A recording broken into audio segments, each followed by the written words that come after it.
Well, somebody could have done a better job of cutting the pizza. It's hard to find good help wasn't going to around say here. anything, but you know. There, I'll just go with this one, and it's got more meatballs anyway. Hey there, I'm John. And I'm Katie, and welcome to Pizza with Plants. We almost had a mishap because there is a parkour Course in the house. course set with all of our lights and everything, and I clearly didn't high step over the light. You've had too many brown derbies. I haven't. I've had one. Mm-hmm. And you'll have to stay tuned if you haven't seen the brown derby yet. It's coming. Yes. Anyway, so what are we making today? We are making another pizza. So we're making a... Nothing. Go ahead. Oh, okay.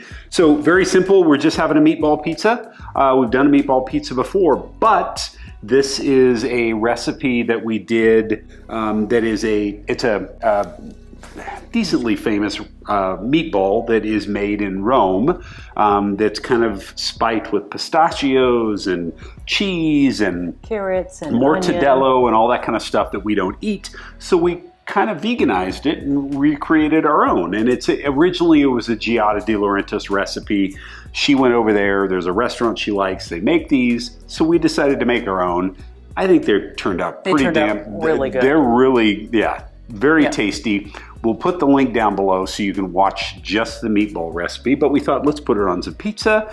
And what better way to pair it than with a pistachio pesto, which we also made a video of. We'll put that down below. Yeah. So enough of this from me. Let's make some pizza. Let's make some pizza. The uni's hot and ready to go. Let's go. Let's make our Roman pistachio meatball pizza. We've got our pizza dough spread out on our peel. We're just going to give it a little bit of a stretch to get it a little bit bigger.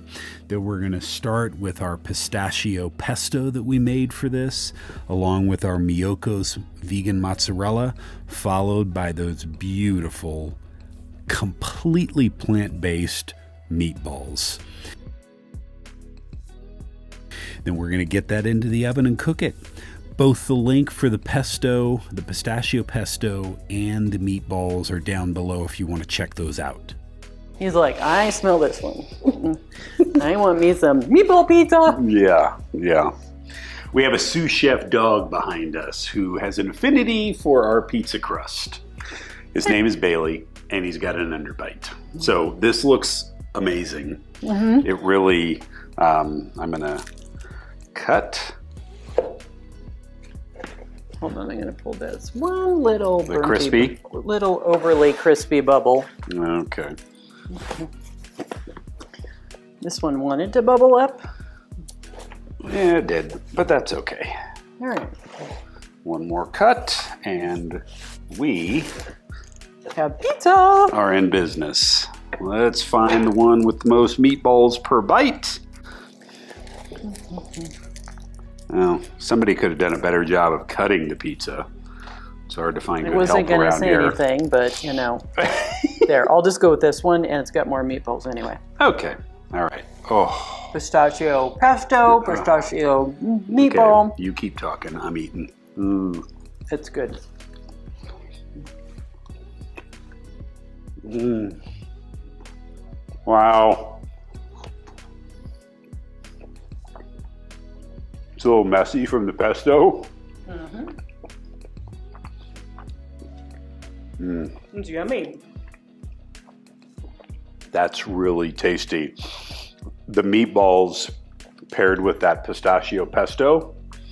Perfect little blend. Yeah, they are happy friends. It's good. It's just simple, and cutting the meatballs in half is good.